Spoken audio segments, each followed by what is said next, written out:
Hello everyone, my name is Danielle Swisher, and I am the author of Murder on All Hallows Eve and Other Short Stories, which was published by Create Space Independent Publishing, now available for purchase on Amazon.com in paperback or Kindle version.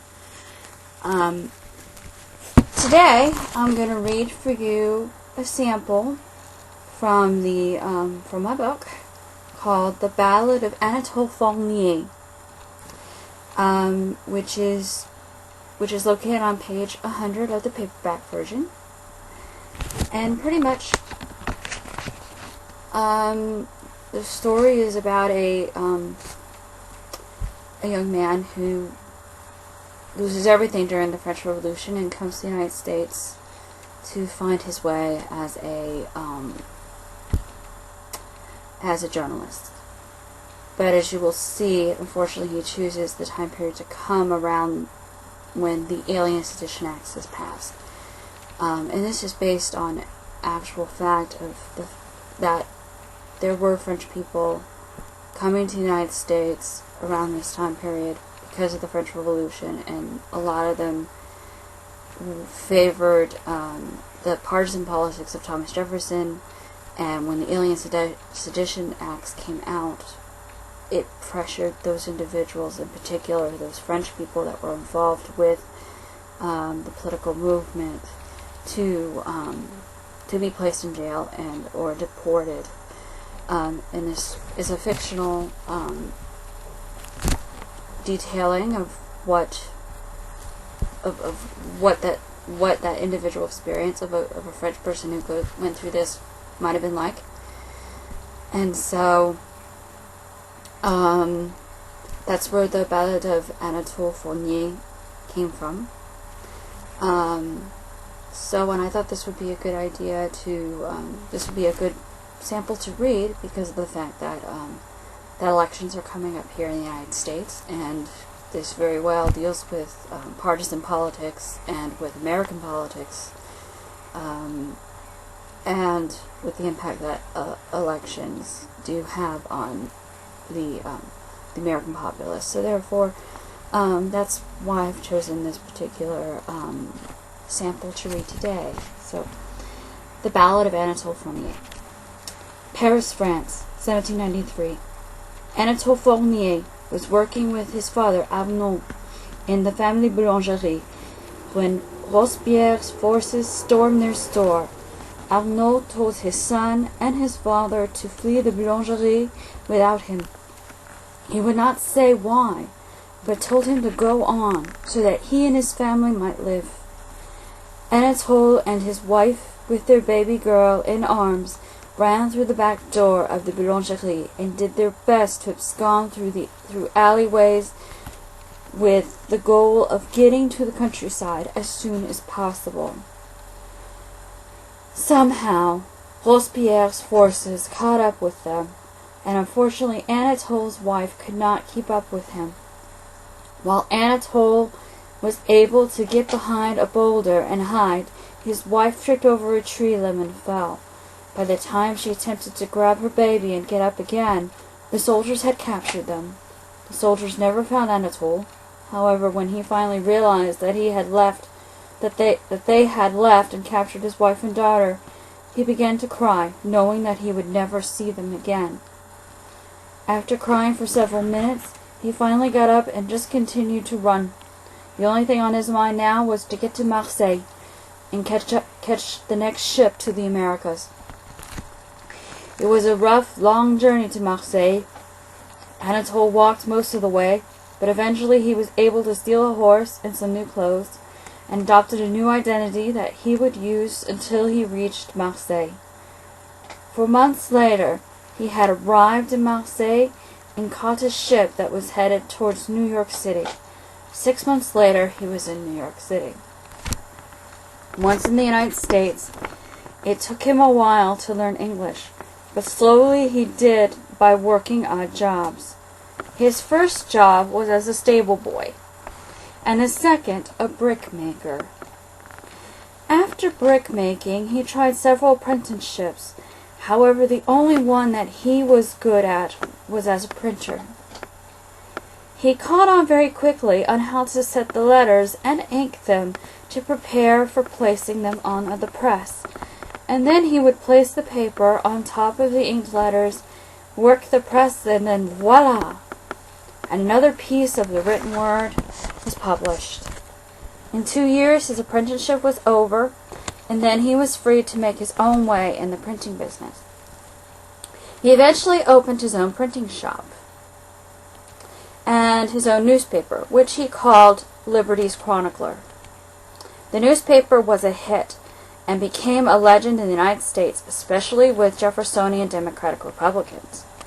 The reason why was because he sponsored and wrote some of the best columns that criticized the Federalist Party. His attacks especially were brutal against Alexander Hamilton, George Washington, and John Adams, especially regarding their stance of American involvement during the French Revolution should not be happening. His columns were also critical of the government's response to Monsieur Genet.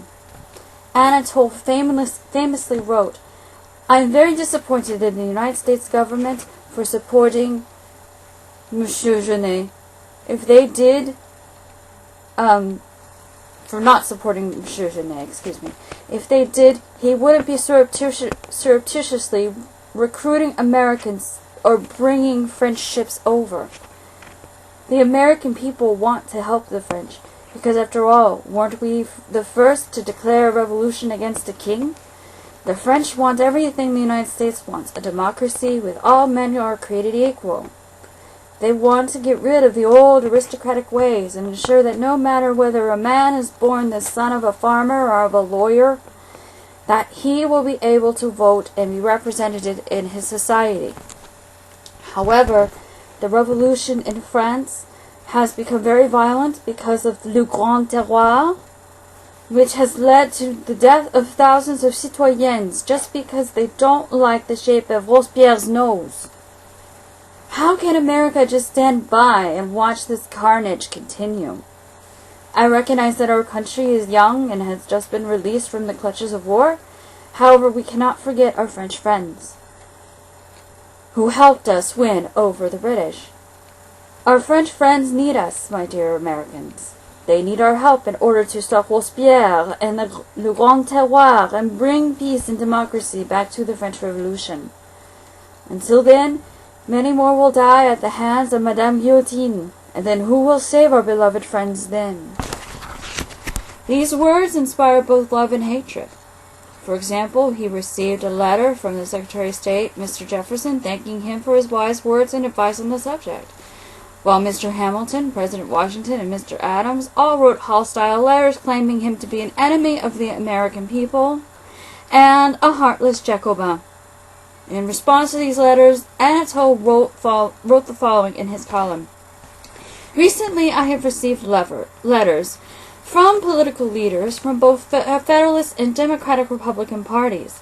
Mr. Jefferson and many of his supporters have lauded my last article regarding my stance on Monsieur Genet and American policy towards France, saying that I explained the reason why the United States should get involved with the French Revolution and support Monsieur Genet.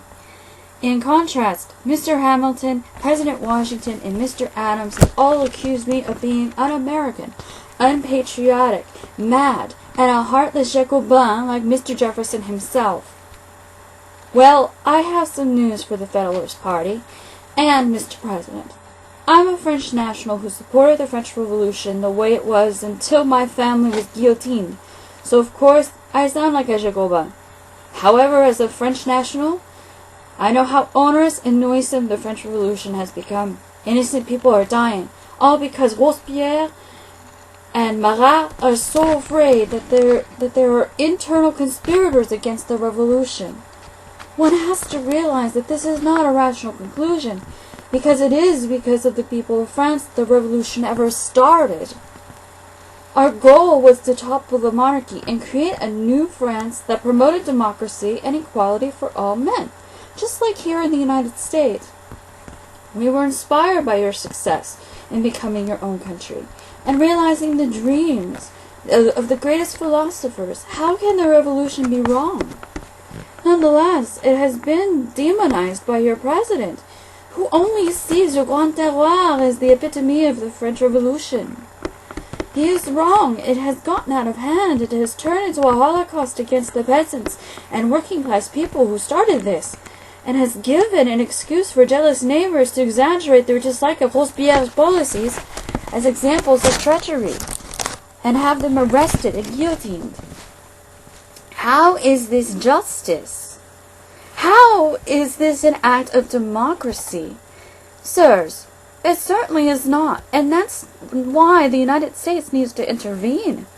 I do see the United States as my country. Because of it, I am safe and have the opportunity to make a living in a trade I have chosen, not inherited like I had back in France. I bless this wonderful country and its leaders for creating a constitution and a Bill of Rights which protects our freedoms, including those regarding speech and expression. Unfortunately, in France, this doesn't exist. And if I can help my country as an American, well then, I can take that a chance. After all, I was born in Paris, and an important member of the community because my father was a baker. However, that is no more. There is no future for me in France. But here in the United States, yes. Your people know how to run a revolution and promote equality. We French have lost our way. All I ask is for the United States to come to our aid when the times have become dire for our people, not to fight it for us. We need your leadership and guidance. After all, wasn't France there for you when your country was born? I realized that France was a different country then, when our treaty was signed, because it was still a monarchy under King Louis XVI, who is no more. However, one would expect empathy from another country undergoing a new birth and identity with similar goals and dreams. We revolutionaries need to stick together, not apart, and that's what I cannot understand concerning the Federalist vision for U.S.-French foreign policy. They have mistaken this as a European problem, therefore an old world problem, when it is not.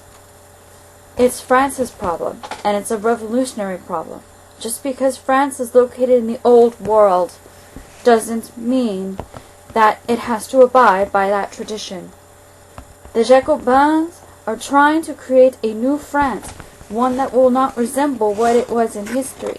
Therefore, how can the people of France be judged according to old European standards when it is fighting so hard to break away from this? I would think that people here in America would be able to see that, after all, isn't that why you came here?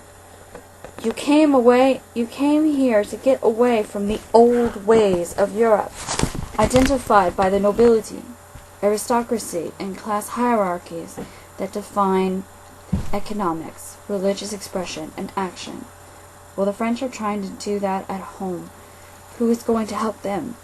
I was hoping the United States will. Therefore, I beseech you, Mr. President, one more time, will you please help my former homeland and a philosophical brother of the United States?